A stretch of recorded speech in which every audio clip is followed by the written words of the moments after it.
Hello YouTube, it is August 20th, 2019, and I'm finally here to do the video that some of y'all have been waiting for. Now, I've already went into detail about this throughout several videos if y'all watch me on a frequent basis. Um, but I have yet to make a dedicated video on this subject as far as, in the description box or in the comment section right now, the very detailed plan of executing reparations. This has not been discussed, sadly, by anybody, I don't believe, in the black community, and this affects us. Like, I have not really heard a, a very detailed, plausible plan of going through. So, in the wake of Marion Williamson talking about reparations, I wanted to propose a very detailed reparations plan and how to go by dispersing it, how to go by identifying the black Americans who need to receive it and all of that good stuff. So, we're going to break all of that down in this video. So if you're interested, feel free to stay tuned. The next video after this will be actually comparing reparations to Andrew Yang's UBI bill and why that bill is more popular than, the topic of reparations. And I actually can see both sides of that, from my background as a marketer. I can look at the economics perspective of that.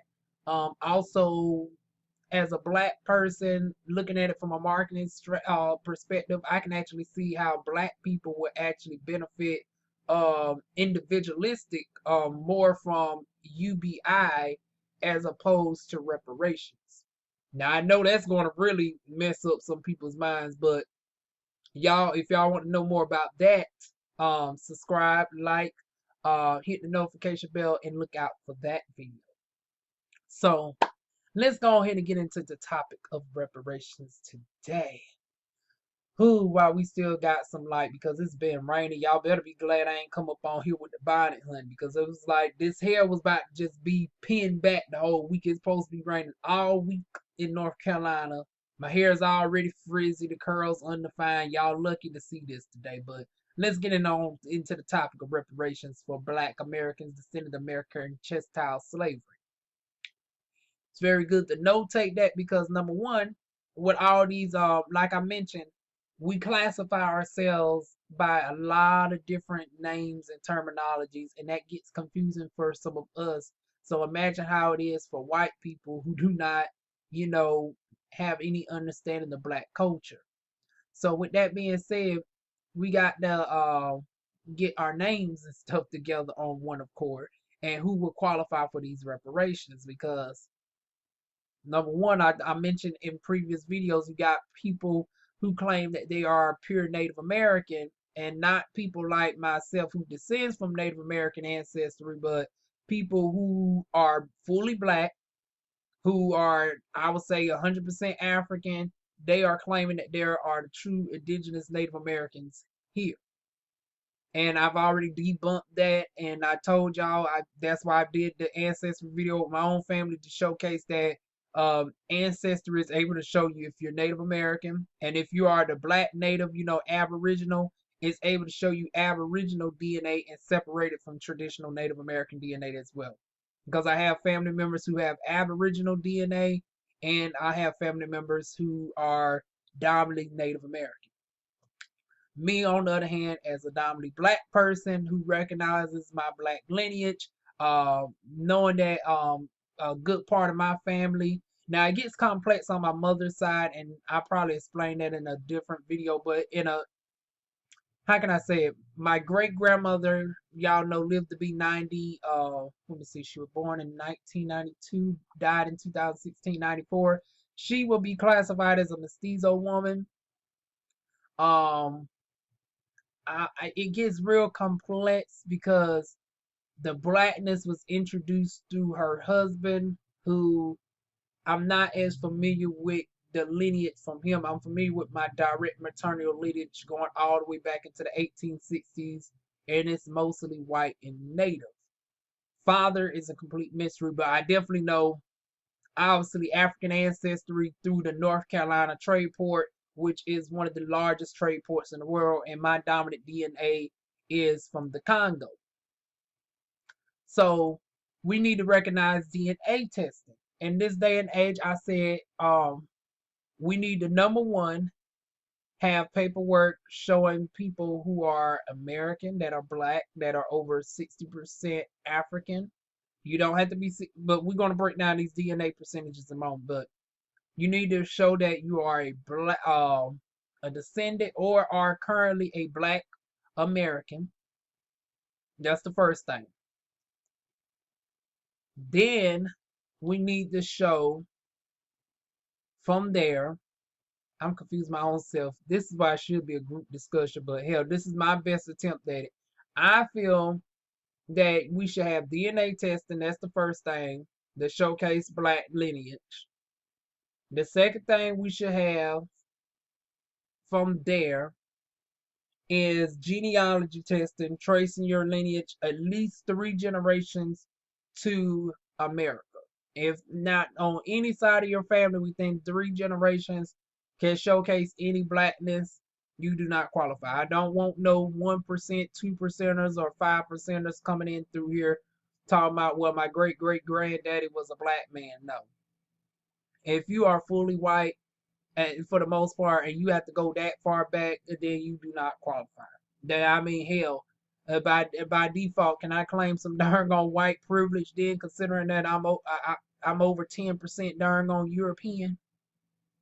Can some of my biracial, well, hell, I guess some of them can, because they are high yellow and white passing, but even they asses would not be able to get full white privileges, even if they have, a high amount of European DNA in their passing. So what the hell makes you think you can darn on get reparations of black people and you are fully white for the most part? So I don't understand that. So here's how we should break this down. Number one, let's get the percentage. Let's get the dollar amount. I know I'm all over the place, but it's going to come together, y'all. The dollar amount, I feel, should be $6 trillion.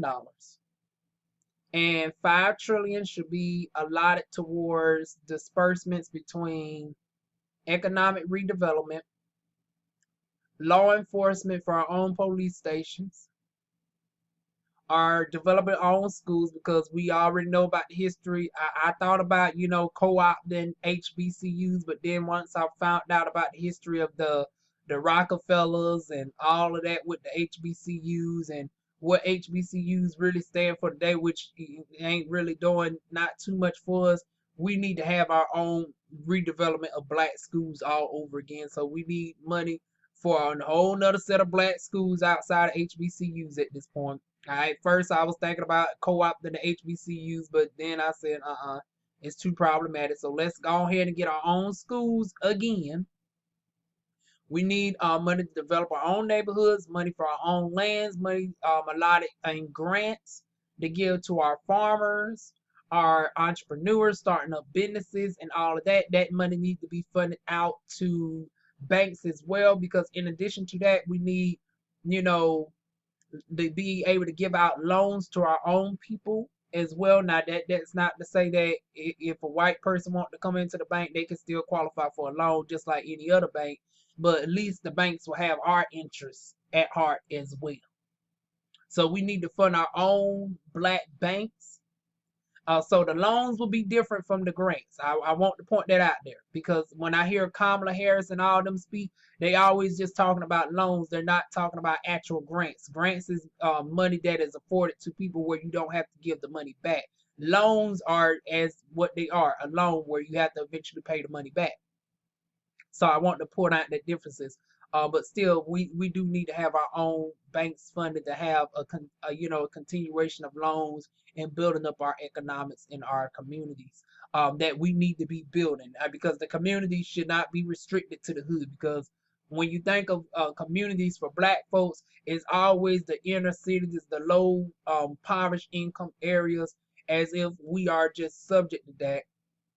And as if those neighborhoods are all bad in general, like we can't, shift those neighborhoods into goodness. But even then, it's like at this point, we don't even own them. So even if we go to shift them, that's not really doing anything for us. So we need to have, money for our own land allotments and developments to have our own communities built up. I'm not as opposed to segregation to a certain extent. Now y'all know I'm a little bit compromised on that issue with when I can't fathom that, but I can see where people would want to segregate ourselves into our neighborhoods. That could be further discussed. Me personally, I wouldn't feel comfortable for that. But then again, y'all know I come from a very mixed race family. I'm very open. So as far as dating and all that, so I wouldn't personally do that. But I can see if the argument wants to be made, just like Native Americans have, where only natives can come on the community. We can have our certain exclusive neighborhoods where only black people can come on to the community unless you get special permission or you are a Quadroon, um 75% white, 25% black, and you get invited on, and we can do it like that. And then speaking of that, in addition to the land allotments, the farm grants, because we went from, I think they said something like we had over 300,000. I think they said 300,000 farmers to only now there's less than 2,000 black farmers. It's some ridiculous number like that, where it's like it's literally like a couple thousand black farmers left. But we used to have over 300,000 farmers, almost similar to the Cowboys, where over a third of the Cowboys were black people. But now it's like it's very minuscule. Maybe it's like Cowboys today is one black person out of every 85 or 90 white men, something ridiculous like that number now. But back then it was like over a third of the Cowboys were black. Our music industry, everything got taken from us. So we need all this to economically redevelop us to the tune of $5 trillion. I know that sounds small in the grand scheme of things, because the case can be made that we're realistically owed 20, 30, 40, 50 trillion dollars. Realistically, that's a debt that America cannot pay. So we're gonna have to settle just like anything, like we have been. But the thing is this: black people, we are very resourceful. I made the point that we can stretch 10 cents into a dollar. So just give us the 5 trillion in economic restitution, and we could transform that into darn going $50 trillion. Now, as far as the time frame, now Marion Williamson's talking about 20 years. Now, I want to give some pushback on that shit. I want to give a little bit of pushback. I understand that you can't necessarily come up off of $5 trillion all in one day, but over 20 years, that's a little steep for 500 billion.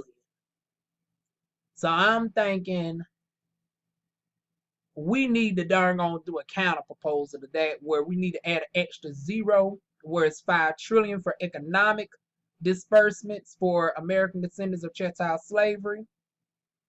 Then we need to have that time frame to the money dispersed is over a course of 10 years as opposed to 20 years. So that's a $500 billion a year, which I think is a more reasonable number that you can do, especially considering that is roughly around the amount that you use per year to fund the Army. We have 7 times more military grade weapons than every other place in the world combined. We have combined. Every other place in the world combined, we have 7 times more military weaponry at this point than any other where else combined. So why do we need any more funding at this point for additional weapons when we already have an abundance of it? Why are we over there in Africa darn going guarding poppy fields, darn going guarding oils that don't belong to us, and everything else right there, just darn going taking that out and bringing the Army people back and tending to our own land here would give us enough of the money to darn going fund $500 billion a year for darn going reparations towards Black American descendants of chattel slavery. And then knowing that the money goes back into the community anyway, it's not like we just storing up on the money. We're darn going out and buying cars and houses, and some of us is just, tricking it off and everything else, but at least it's going back into the community. And then the smart, resourceful ones like us, we are building up businesses, and we're really, flourishing the community. So the ones who are just throwing the money back into the communities, it builds up the economy by default. And the ones who are building up businesses, so either way, it's building up the economy. So it helps everybody else by default by even paying back reparations. Reparations isn't just for, the atonement of, the atrocities of what white supremacist ancestors have done to, my ancestors of black people, but it's also can be seen in a business sense as a way to build up America while simultaneously paying for the moral atonement of the atrocities that America is responsible for darn on allowing slavery to continue. And for darn on slave owners to get paid out reparations, but we still have an issue about black people getting paid reparations to this day. So if the argument is posed more like that, where it can also be seen as a benefit to white people, because I'm going to keep it real with you. A lot of people, we understand slavery is wrong, this, that, and the third, but it personally wasn't me. My dad didn't enslave nobody. Why should I not be responsible for? Why I have to be responsible for this, that, and the third? If you don't phrase it in an economic way where it benefits, the people who's making the decisions, in addition to, it benefiting you, it's going to fall on deaf ears. And it's sad to say this. And, the counter argument can then be posed, well, y'all paid out for Native Americans, y'all paid out for Jewish people, y'all paid out for the Japanese internment camps, y'all are now thinking about trying to pay out for Chinese railroad workers. Well, guess what the common preliminaries with all that can be? Native Americans, they still get to dictate who they darn gonna pay it out to. Then you had the $5 Indians that were able to come in and take over most of the darn going money that was allotted out to the actual Native Americans. The black ones and the freedmen's did not qualify automatically for those land allotments, and then some of them got kicked off the reservations, this, that, and the third. So you got to cherry pick the Native Americans who got those type of allotments, and then you're able to come back through eminent domain and they're gonna snatch off those lands years later and build pipelines through it, which poison the water. Shout out to the Sioux Indians in North Dakota. So that's how that argument can be weakened right there. Then you got Jewish people. Jewish community is pretty much white people that's just culturally Jewish.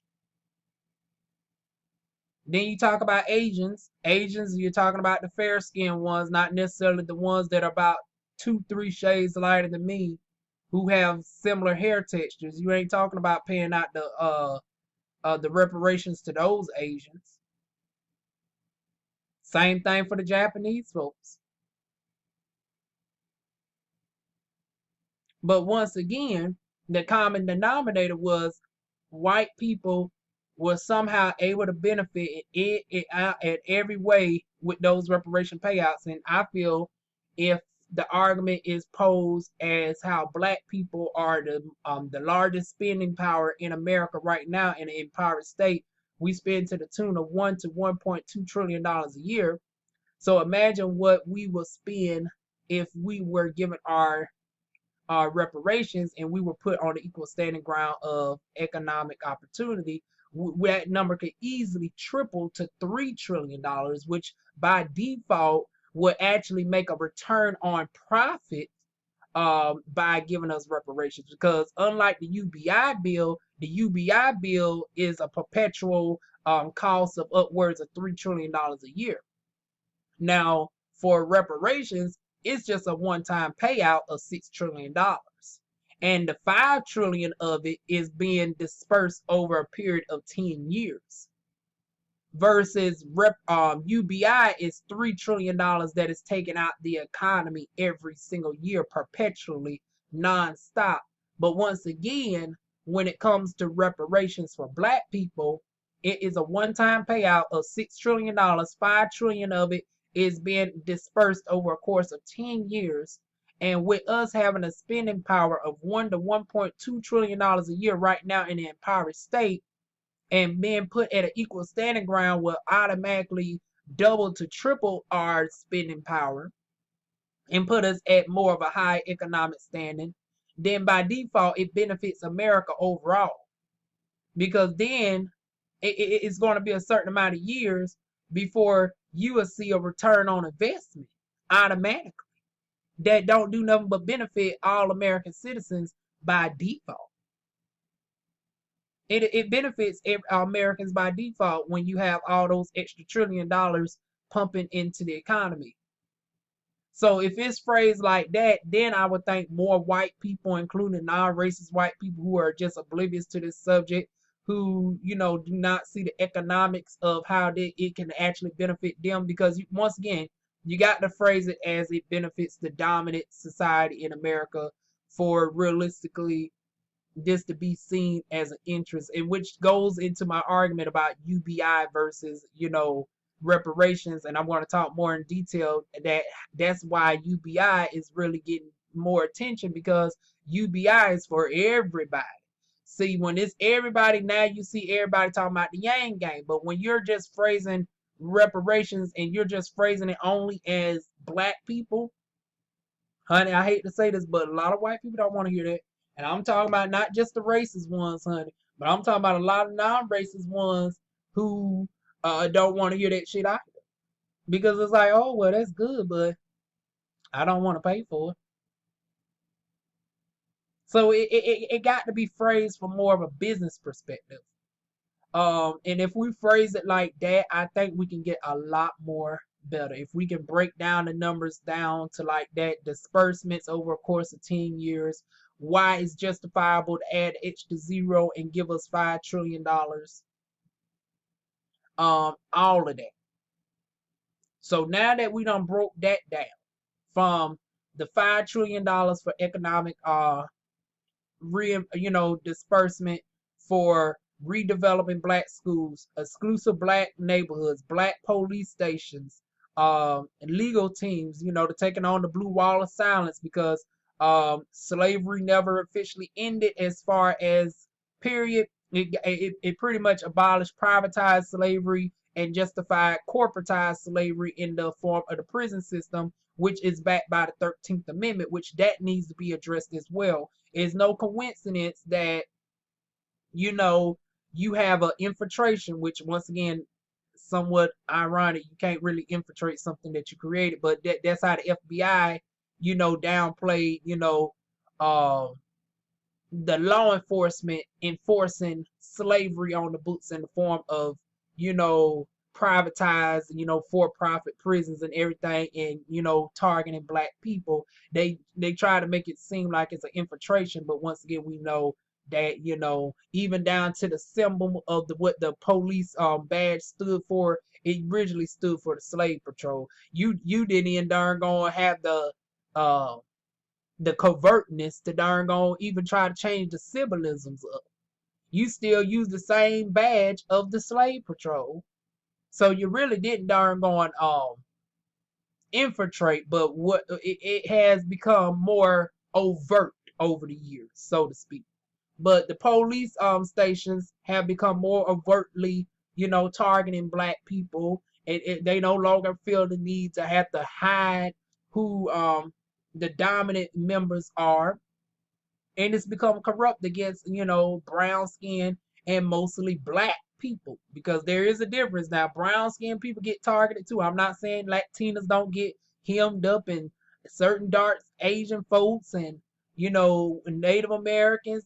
We seen the Native Americans get hemmed up in North Dakota. Nobody talks about that, and, you know, thrown in jail. But black folks are the ones getting killed. So that's the difference. It's like, yeah, Native Americans getting that work too. They darn gone getting shot down with pellet guns and slammed into the cement. But darn gone black people is getting killed in astronomical numbers. We getting our organs harvested and everything else. And we getting darn gone trafficked at the large amounts as the Native Americans. I've looked into the documentaries and stuff of over 20,000 Native American women getting trafficked last year. But guess what? It was about just as many darn on black people as well. In addition to the killings and the tortures and darn on the disparaging between skin tone and hair texture. So that's what makes it even worse on us. But yeah, All that can be corrected with darn going our exclusive neighborhoods, black-owned banks, um, once again, all of that stuff, farm grants, all of that over a reasonable disbursement period of time frame that I deem should be 10 years as opposed to 20 years. Because once again, if we can fund the army and we already have more than enough darn on artillery, we can shift that darn on cost to darn on fund reparations for black people, which once again you will get the money back just based off of the spending power that black people have. In matter of fact, not only would you get the money back just off of the normal spending power that we have already, but it would double the triple over time. So it would be seen as an automatic investment, so to speak, to darn on atone for your sins and darn gonna pay up what you owe black people, which is something that has never happened with any other group. Because if you think about the reparations that's given to Native Americans, Japanese. Now I can say the Jews, they do make their money back because Jews are white people and they control Hollywood, and you got all that going on, but that's another story for another day. But for the exception of the Jews, you really don't get your return on investment like that, for darn going, paying for reparations for any other group. But black people, it can actually be argued at. So if you phrase it once again like that, I would think a lot more white people would be on board with paying reparations out to black people if they can see the macro long-term benefits of what reparations paid out to black people is just on the economic level. That's why I separated the $5 trillion from the $1 trillion, because the $1 trillion is going to be for us. So I'm going to break that down in the second half of this video. But just to spend a good hour on the economics of how it will benefit everybody, that's what my argument would be. If you phrase it in such a way where it benefits everybody, because once again, America, black people make up just 15%. It took us over 80 years just to increase in 2%. And they trying they damn the darn gonna try to put a stop to darn on that. But that's a whole nother video as well. But yeah, I feel that's the best way to go by doing it. I know some people might say that might be somewhat the cooling route, that might be somewhat the passive route. Honey, I'm just thinking that it's more so the smartest route and the most economic route for all parties involved. I mean, realistically, I know that people don't like to say that in the conscious community. We want to be, black first, and just think about this from a B1 perspective, so to speak. No shade to those Taz. I'm not picking on you, but I'm just saying this.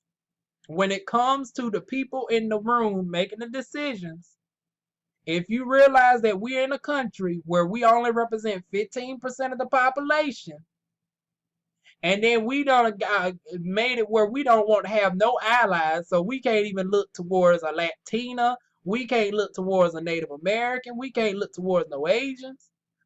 It's like you at least got to come with a darn on a proposition where this shit by default has to at least benefit at least half. I'm not even saying that you have to influence all of them, because you're never going to be able to do that. You still going to have your racists who represents a certain percentage of the white collective. You still going to have your white people who might not necessarily be directly racist, but are just totally not here for your nonchalant groups. So you're not going to ever get the bulk majority of white people to be on board with this, but you need at least enough. So knowing the numbers that we represent 15% of the population, and then within that 15%, we got we got to cut that shit down some, because biracials are considered into that, and some don't want to identify as black. Then you got the ones who are Native American, honey. Then you got the Hebrew Israelites. Then you got the Republicans. Your party just became your damn race, honey. You don't want to do nothing for your darn on people at this point. I see so many Republicans just darn on just be bootlicker over for them. So with all this division, that 15% becomes like only about 7% that's in support of doggone reparations for black people.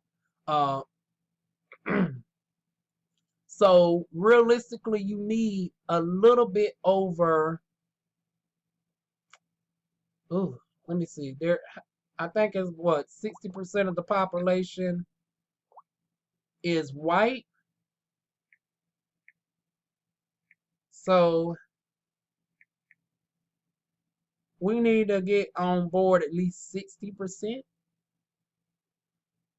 60% while also changing the psyche of at least, let me see, what's 3 into 15? That's 20%. We need to at least get 20% of us black people back on board this, because we got 20% of black people who is, is not on board for whatever reason. So realistically, we only got about 7% participation. We need to have 2/3 at the minimum of us to represent 10. And then about 60% white people will make up, 36%. So now that's 40% on board. Then Native American. If we doggone are mutually in support of Native Americans and the atrocities that happen to them, I can see the 2% putting they back at behind, well, at least, half of them. Because, unfortunately, the other half, either they're doggone trying to cater up to white folks, or, most of them are white. So you got the ones who are the $5 Indians, and then you got the Native Americans who just doggone like the cake. So we got the 1% for the Native American. So we need at least 4% at that point of support from the Asian community and the Hispanic to put us at the majority. So we need we need to phrase this in a way where it's seen as beneficial to enough parties involved. So yeah, that's the way I would go by doing it. By at least getting, 60% of the dominant white support to back this. And then as far as taking this to Congress, that's a whole nother, struggle within itself. Because then you got to keep the people to push it up on them. Then once again, you got to keep pushing the financial on them, because once again, Republicans are money hungry and grubby. So they don't give a damn about this being an atonement for black. I'm just keeping it real. They don't give a damn about it being an atonement for black people. They don't give a damn about, putting us at an equal standard. They want to see how is this going to affect their personal pockets. So if you phrase it once again as in that it's going to, return the investment power, it's going to double our, investment in the government. We spend $1.2 trillion now. We would easily spend upwards of $3.6 trillion. It's not enough black people like me where we're going to overthrow this bitch. So you don't have to worry about necessarily a government takeover. Not enough of us as entrepreneurs. Hell, that's darn beyond races. Only 15% of people have the entrepreneur mindset. So don't think just giving black people money that everybody just going to go out and build businesses and all that. That's not darn feasible. And besides, 96% of black businesses fail within 5 years, even if you have the appropriate amount of funding. So factoring in all of that, even the ones who are in that 15%, or in this case, in the 4% for black people, it's only 4% of us that survive in the first 5 years. So if you phrase it like that, where they think the majority of black people would, and once again, it's our money regardless. But it's sad to say, but if it seemed like if we're going to spend it back in the dominant society, that's how most of Congress will get on board with it. Because Congress, their money is laced with the pockets of the pharmaceutical industry and the cable industry and all those industries. And if as black people, we ain't even tackling about the sickness industry. So if we're just getting this reparations and we're still going out to the pharmacies and all of this, and they're thinking that we're going to go out to the pharmacies, we're going to go still out to the movies and the cars, and we don't have none of this ourselves. By default, it's going to line back in the pockets of the corporate donors that supports them, and it's going to keep them and their pockets line up. So by default, they would be more inclined to be on board with paying out reparations, because from the macro, they can see that by default, this increases our spending power. We're going to go to the automotive dealerships, the pharmaceutical industry, spend the dollars up, and it's going to increase those white-owned industries that pay the pockets of those predominantly white Republicans, and if it's increasing their money even more, financially, then they're going to be on board to pay us our reparations. So it's loading everybody's pockets up. And once again, that's not ideally the way that we should want to go by doing it. And morally, you would think you would want to do it just out the artless of your heart, and it's just the right thing to do. But realistically, we know it don't work out that way. It don't work out that way. No, no, no, no, no. So realistically, we have to go by more that route if we want to see, dominant numbers of white Republicans in Congress to pass this bill, and for a majority of people in America not to give any pushback on this. We got to phrase it as in the dominant society will benefit somewhere as a default of, black people getting reparations. I know that might seem rather coonish, but once again, that it just is what it is on that. So that breaks down the first half of this video on reparation disbursements on the economical level. So that's $5 trillion over a course of 10 years.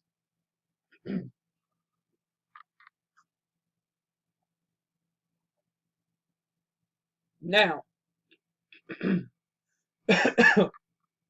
to go into the second part of this, $1 trillion is the cash payout. Now, I know this is where all the black folk get to jumping up and doing the white tootsie dance, the darn going dun dun dun dun dun dun dun. Or is y'all doing the Namani, honey? Y'all know Namani, they saying it's the new age Beyonce, honey. She's our chocolate bee, honey. She darn gonna giving us the black version of Check Up On It. So whether you darn gonna doing the black version of Check Up On It, Beyonce, you ratchet and you giving Nicki Minaj or Cardi B tease, I know this is y'all part right here. So go ahead and throw your ass up in the circle for this darn $1 trillion. I know this is what most black people been waiting for. Okay, that's all good, funding black banks and having our schools, and that's good for farmers, the farm grants. But honey, what DivaWuan's? Damn well I ain't going on no farm. I'm not in the 15% that's an entrepreneur. How's my black ass going to get something? Okay, this is where the $1 trillion come in for all black people who qualify. So, number one, DNA testing. We can darn on come to a unanimous decision of who's going to be the DNA company, and that's going to benefit them as well once again. Because by default, you choose a company like Ancestry, hell, it's white on. Hell, they darn gone pockets get lined up so 50 rich by having to test all the millions of darn gone black American DNAs and darn gone, and then you can upsell with the darn gone genealogy test as well. So with all that, hell, that's another way that you're getting some darn on money siphoned out of this shit. It's just with the funding costs of the government having to put in for the DNA tests and all that.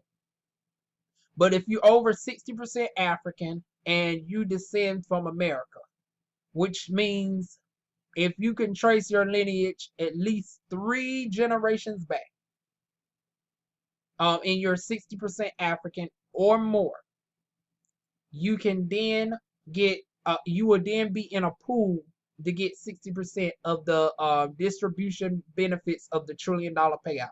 So what that means is there will be $600 billion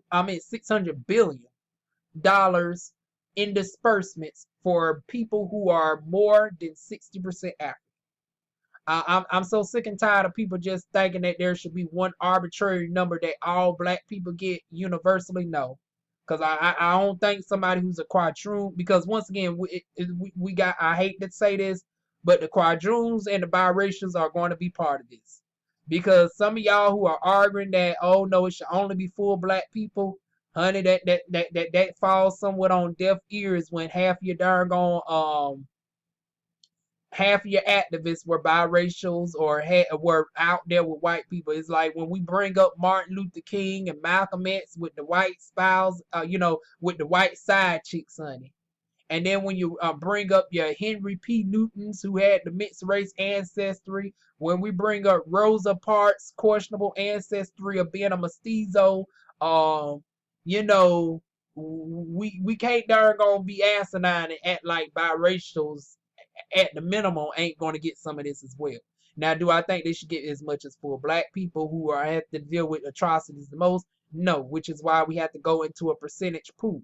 So full black people is going to get 600 billion out of the $1 trillion, and we would disperse it amongst us. 600 billion divided by, hell, there's 40 million Americans. Let's say out of 40 million Americans, I don't know the numbers. We will have somebody research the numbers. That's another thing. We would have to go into a long term of submitting our. It's a very lengthy process, pretty much. Pretty much, we would all have to get DNA tests. Then they would calculate the total population. Then we will break down the number of full black people who qualify under American chattel slavery. So there's 40 million of us that they calculate. So out of 40 million, let's say about 57% of us are full black. So that's 22 point. Let me turn my screen down. That's about 22.8 million. 22.8 million into 600,000. I mean 600 billion. See, I'm not even used to saying that number so much that I keep saying 100,000, a million. I just can't even fathom darn on billion. But divide that into $600 billion. Let's see.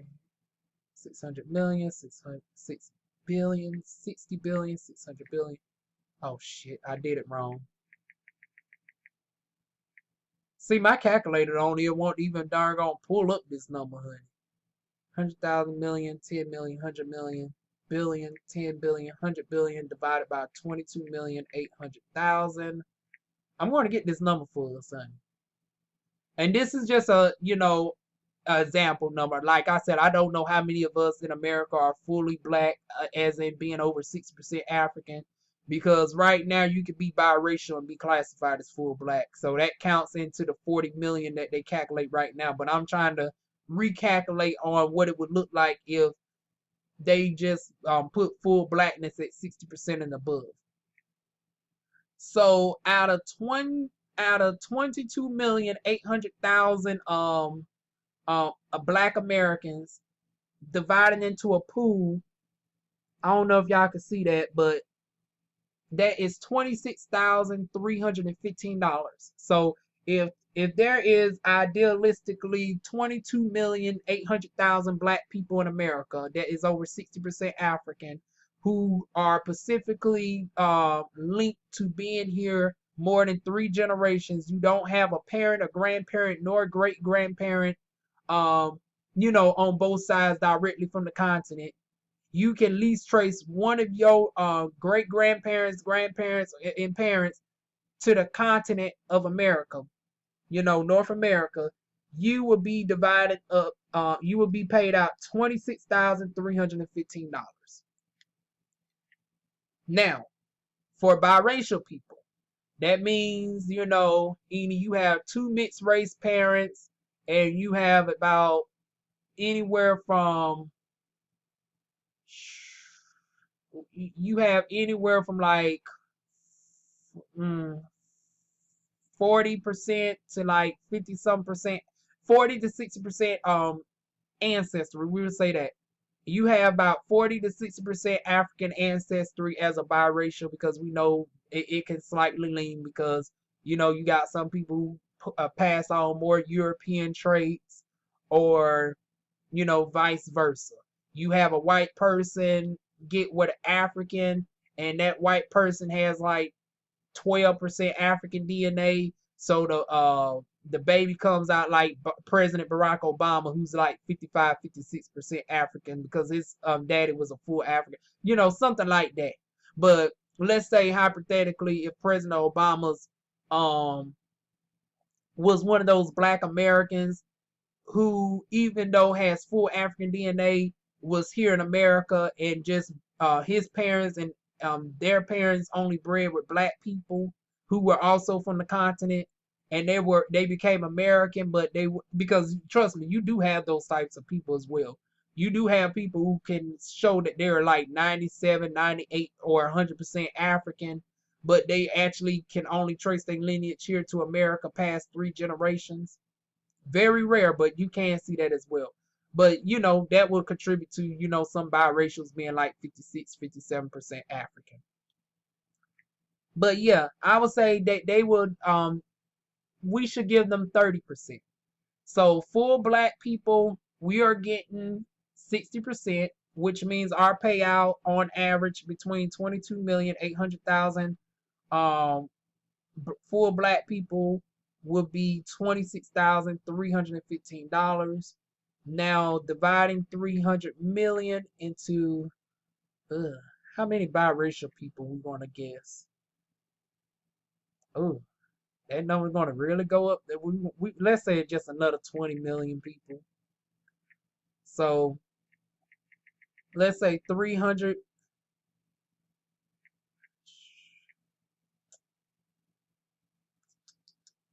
million, 100 million,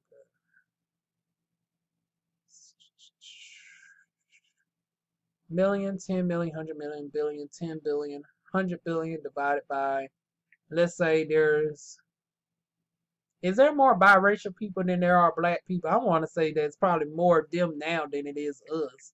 So let's say there's realistically, no, I say they're about 20 million.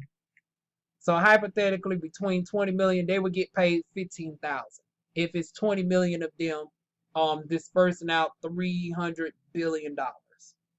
And then last but not least, the Quadroons, which is our, LeVar Ball grandbabies and, Mariah Carey future grandchildren. If they mate with white people, those type of people. So they would divide $100 billion. So that's the 10% of a trillion. So let's say, and I believe it's far more of them. I say let's give them about 30 million.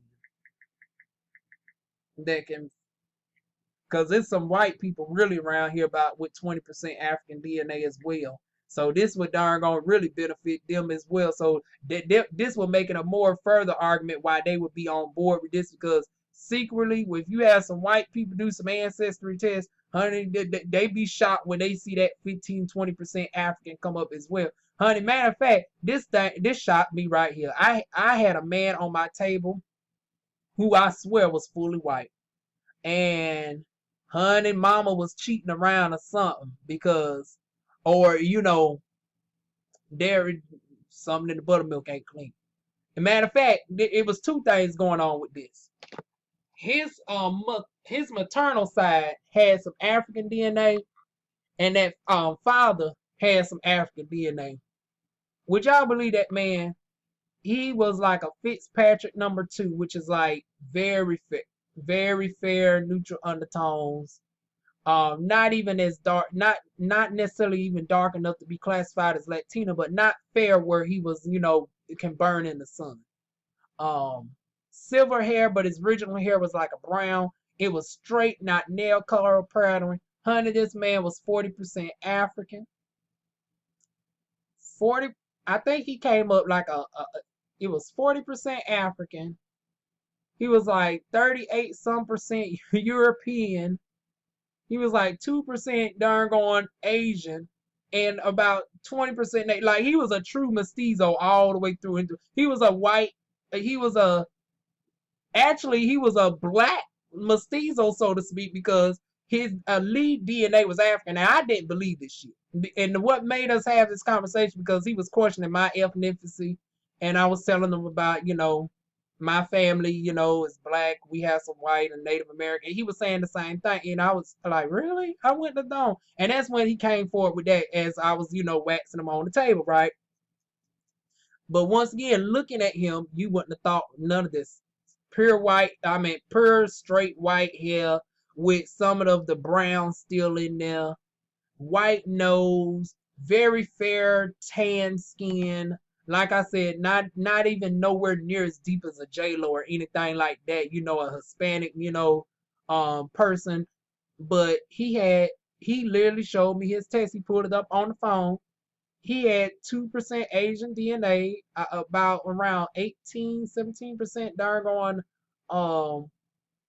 Native American DNA, 40% African DNA. He had 40% African DNA. And then it was a combination. He had some Congo up in there. He had a good amount of North African, some Middle Eastern, and like it was all over the darn place. And then he had some European DNA, that was a combination of English, French, Scottish, like it was just all over. Like his whole family was just a mixed pot. So the ones like that, hell, and he's not no first, second, or third generation American, so he would qualify as well, I guess, because once again, he had that 40% African DNA. So people like him would be pleasantly surprised that they could slide in on the 10%. Well, actually, he would qualify for 30%. So he would qualify under that 30% disbursement of reparation benefits. But for the ones who are like 25 25 up to like 39% will fall under Quadroons. And I feel like they should be in the 10% pool of disbursements. So with that being said, I'm sorry to Real Housewives of Atlanta, Miss Robin Dixon, but yeah, you just barely missed the mark, boo boo. That's going to be a court. Is we going to allow darn Robin Dixon to get the 30% disbursement, because she right on the tail end. Like it's like she right at 38% African. So is we just going to round her on out, or is we going to be like, no, bitch, you just get your 10%? So that's going to be a question today if y'all looking at this video this far. If y'all watch Real Housewives of Potomac, she has 2 biracial parents, but she has 38% African DNA. Are we going to let her go ahead and get the 30% disbursement, or are we going to put her in the 10%? Now, I want to be petty wop and put her in the 10%. That's just me. But for the Quadroons, I would say they would share about 10%. So if it's, let's say if it's like 30 million of them, you divide that up into 100 billion. Let me see, 100 billion.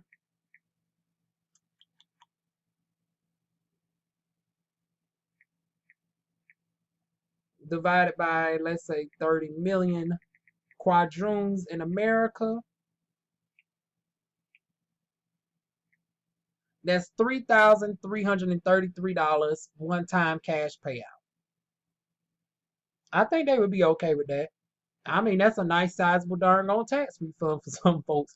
So once again, if you fund it like that, where a lot of them darn ones that don't like the showcase that they great grandma done slipped up and had a baby with a black person on the plantation, honey, I think they would be more forthcoming now with that information, and they'd be glad to highlight that little 10 to 15% African ancestry that they have, if they can feel like they can piggyback on reparations in some way. And once again, I know it's black people from the B1 perspective. Y'all don't want to hear that shit. Y'all like, oh, hell no. Now, DivaWuan's, you done lost your fucking mind. I'm about to tune out this damn video. I'm about to tune out. You done lost your goddamn mind. You been a little bit too laissez-faire on this shit. But I'm just being strategic with this.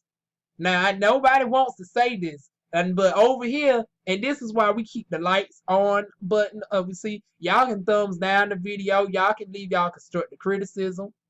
I don't censor you over here. Now, YouTube might censor you a little bit faster than me, but this is why I keep the conversation open, because I welcome the pushback.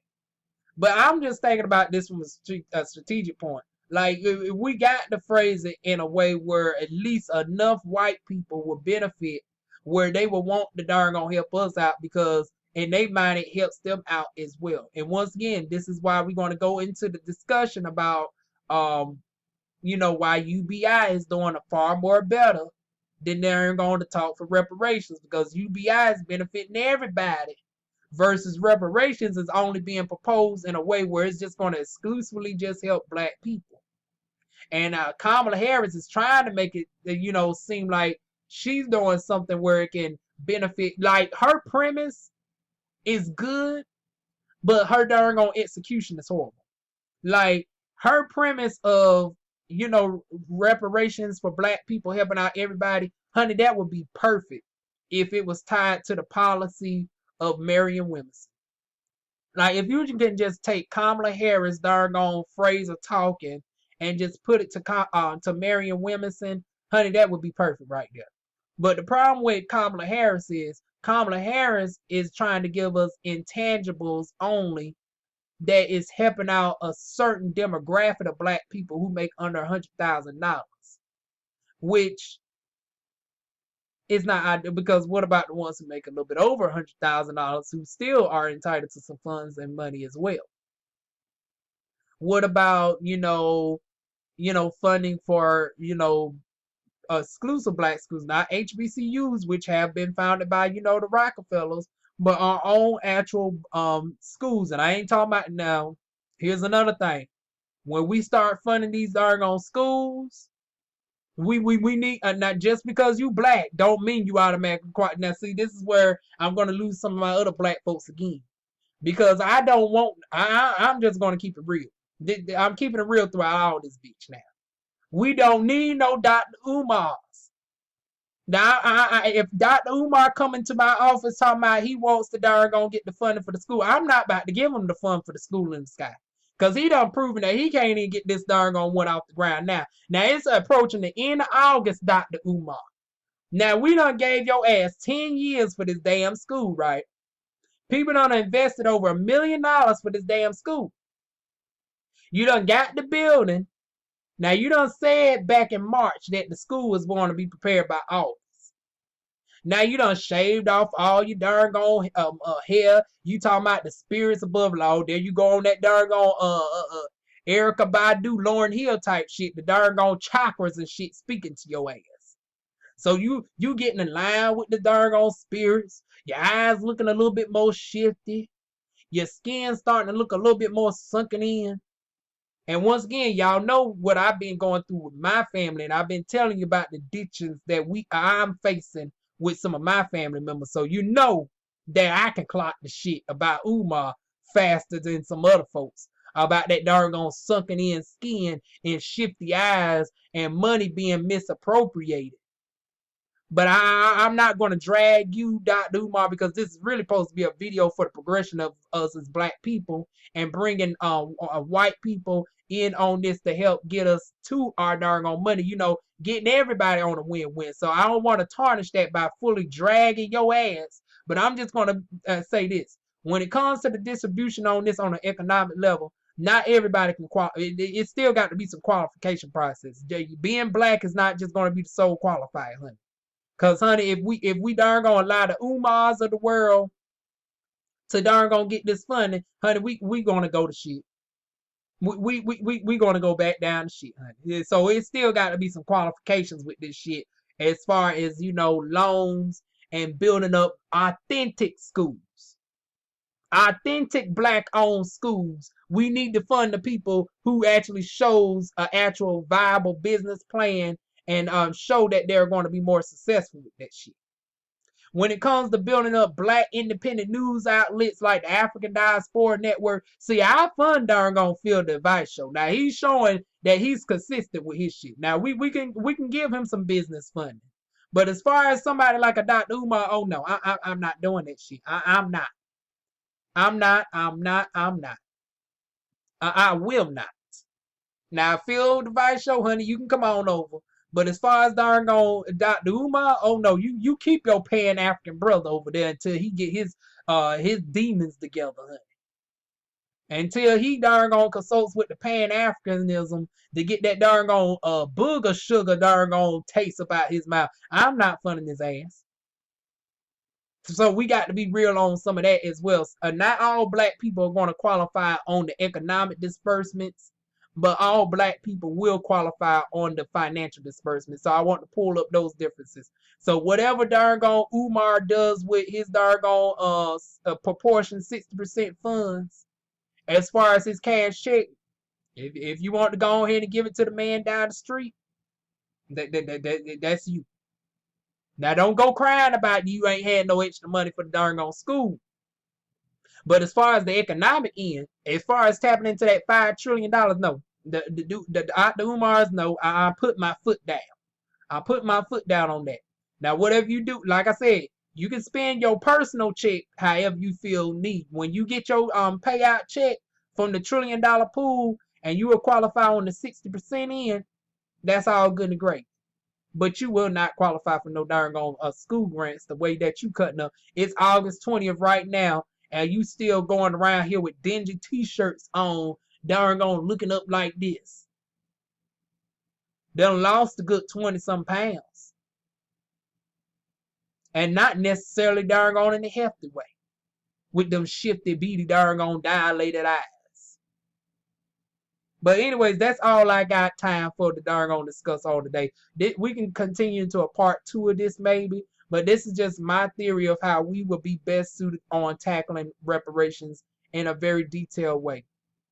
By making it where quadroons and biracials have a percentage payout. I don't think it should be all equal because I don't think nobody with 25% DNA should be getting paid the exact same proportionate amount as somebody with 60% plus DNA. That's why I broke it down like that.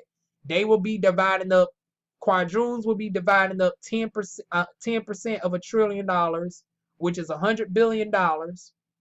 Biracials, which is anywhere from 40 to 59% African DNA, they will be dividing up $300 billion. And then for black people, we will be divided up into $600 billion. So that's how I think it should be proportionally done right there. I would love to know y'all opinions on that, and as far as the economic disbursement as well. And once again, Marion Williamson wants to do over a course of 20 years for up to 500 billion. I want to do 10 years for 5 trillion. So that's my darn counter argument for Marion Williamson. I hope her camp comes across this. Like I said, they might have to sense me because, like I said, I'm not the one to sugarcoat. I do have to keep it real, and that might not be most political. I definitely know that my video would not be seen on no CNN. Now they might be petty enough to put me on Fox News and try to splice this up or whatever, but they definitely ain't gonna put me on no mainstream. But if somehow Marion Williamson can't come across this, I want her to really, get past my, southern, drawl and my, very, very, specific choice of a naughty word, so to speak. And once you get past all of that, you can see where I'm going at with this. Like I said, if she takes some of Kamala Harris' talking points about how it will benefit everybody, but put it into her platform with keeping, and by adding a zero, honey, she can get far more better. Once again, 5 trillion for economic disbursements under the way I told you, with farmers, banks, schools, neighborhoods, that is all ours being built up by us. Not the ones that they try to give to us, not the ghetto, not HBCUs, but our own authentic schools and neighborhoods. And then $1 trillion disbursements. If we do it like that, and then we have a group of people such as myself, just because I'm not no field don't mean that my darn voice can't be heard. And beyond, in my Beyonce tone, my voice will be heard. It will not be pushed aside of her words. Hell, I done spent the whole hour darn doing this video. If you come across this, I better have a seat at the table in my salon nose voice. Honey, I done got my cranes in the sky hair on out for this. I was about to darn have my hair in a bonnet all day. So I done darn got my cranes in the sky. Honey, I done showcased my crown and glory. I better have a seat at the table, Marion. And then we can talk about having the, the Yvette Carnells, your your Dr. Boyce Watkins. If now once again, no addicts at the table. So Umar, no, don't get Umar on the table. Umar, Tariq Nasheed, maybe. Now I don't personally care for him, but we can have people who we just have differences of opinions with. So I'm not necessarily opposed to him, but Booger Sugar, no. Booger Sugar keep on trying to build up that darn on school in the sky. Honey, he could keep on trying to build up that school in the sky. But yeah, what y'all think? Who else should be having a seat at the table? Danny Glover, sit down. Mr. Honey, we can sit Mr. down. Matter of fact, here's another stipulation. Everybody who was calling themselves being at that darn gone reparations meeting, including Mr. Darn gone zip it, twerk it, zip it, and reverse it. Honey, I can't even darn gone compare him to Missy. No, I won't even do Missy like that. He was on his Young Thug, honey. I was like, how in the hell Yvette Carnell didn't qualify to be at the reparations meeting? Y'all was trying to tell me because her thing was not an official LLC or whatever. But honey, when come to find out, this darn old boy that was speaking at the reparations meeting and was only 23 years old, is a SoundCloud rapper, is not even a black American. He's a darn old Afro-Latina, a black coon Republican at that. And then you talking against reparations, and this shit don't even darn gonna pertain to you. Everybody at that reparations meeting don't qualify for a seat at the table. So Marion Williamson take note, not nail person, for maybe the exception of Miss Marjorie. Miss Marjorie, our high yellow sister with the red fro, we might can darn go entertain a seat at the table with her because she is the economics and she, she can break this shit down in a way that is more phonetically appeasing to the ear than with me because I can't pronounce stuff worth a hot shit, honey. So phonetically speaking, she can darn go reiterate this far better than me.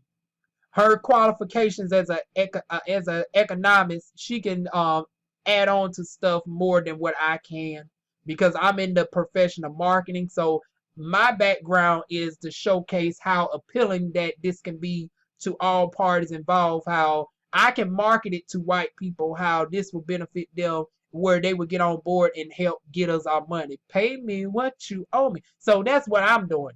This is the marketing side. But you do need the economic side on how to really, go by dispersing this. I laid out some of the marketing work and the plan work for this, but then you need, somebody like her to come in. So for the exception of Miss Marjorie, honey, everybody else, don't invite nobody else from that darn gone reparations meeting, honey. But other than that, who do y'all else think? Al Sharpton, no. Now I understand that realistically we got to have a good diverse amount of voices up in here. We got to have some church folk, but Al Sharpton and anybody else who's been corporatized is not going to be it.